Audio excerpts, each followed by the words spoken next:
Hello everybody! I would like to make a quick tutorial on how to place the implants for a custom-made expander. So,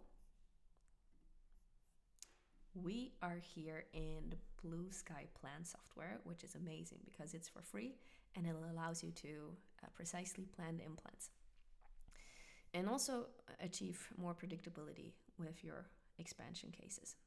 So this is actually a pretty tricky case because it's an adult male patient above the age of 35 and it's also quite high arched, so meaning we have a lot of gum tissue here, which does not make it easier.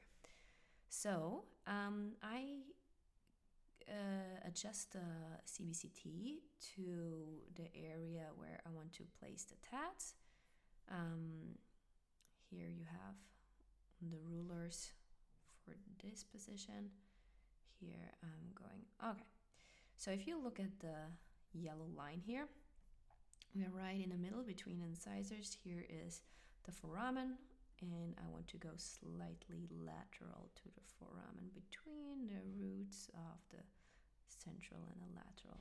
Okay, I'm going to make that big here. This is actually a great position. Here the bumps are the rugae, so I'll try to place it behind that rugae. Here I'm selecting the implant. So I want to show it to you without the guide. So I'm just going to select the implant here. I'll go for the 13mm TAD. So let's place it here. Okay. Now with the yellow circle, I can adjust the angulation. I make sure that the TAD sits right at the soft tissue and I don't have any soft tissue impingement. So the yellow line is the superimposition of the intraoral scan showing us the soft tissue. Okay, so I think this is really cool because it tells us how much of the screw is actually in the bone. Here, it's pretty good. Now I'm going to place a screw right at the other side. Here's the foramen, and here it's looking good. So I'm going to select a 13mm. I want to have as much anchorage as possible. Here I'm looking at the soft tissue, choosing a space where an area where the soft tissue is not as big. Okay. Yeah. In the mouth, I probably use even a 15mm screw because I want to maximize the anchorage of the screw. Great. Okay. So now I will go to the back and place two more.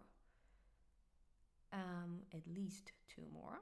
Depending on how good of an anchorage I get, I would place either two more or four more, because if I can place two TADs which have excellent anchorage, probably this is enough. If the anchorage is so-so, I would place two additional on top of the two that we're going to place now. So here we have different options. Either we place it paramedian here into the nasal cavity or slightly oblique into the sinus, pointing towards the sinus. So when I'm going here, the problem is that the soft tissue is really thick. So a lot of the screw will just be in the soft tissue. If I'm going slightly further back, it's improving. So if we're between the roots of the 5 and the 6. So let's try to place a TAD here, 13mm. And now we are placing it oblique, pointing towards the sinus. Okay, I think this is really crucial to see because you can see that actually not even half of the screw is in the bone. Most of the screw is just in the soft tissue. The more high arch palate the palate is, the more extreme this will be. So here I would for sure use a 15mm TAD. Let's also try to place a paramedian and see what that TAD would look like.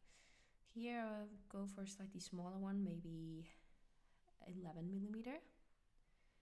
and I would place it here. Okay, this is actually a little bit too much into the nasal cavity for my taste, so I'm going to replace it with a shorter one, 9mm. Got it. Okay. So those two options we have. Let's go for the oblique one. So I'm going to remove that. Now, what I did not tell you yet is this case is not just challenging because it's a male above the age of 30, but also the patient flies in for treatment.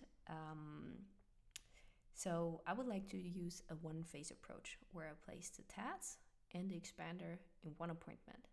This is possible when I place the screws with insertion guides and the expander is produced based on the screw position that was planned in the lab.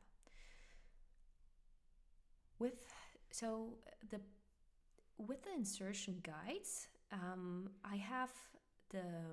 need to calculate the angulation because the insertion guides cannot collide with the teeth.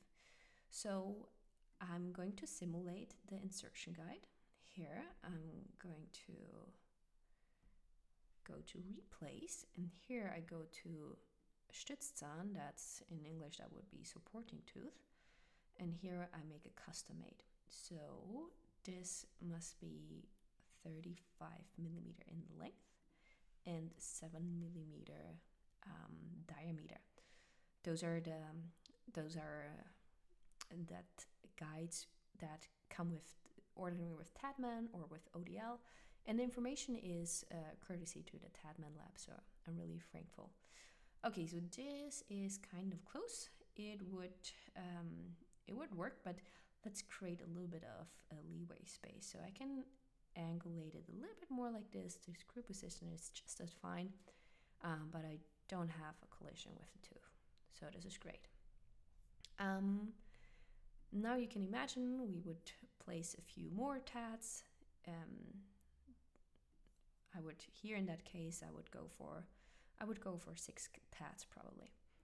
And now you want to communicate this to the lab, so you're going to export it. I recommend to export it once with the supporting teeth and one export just with the screws.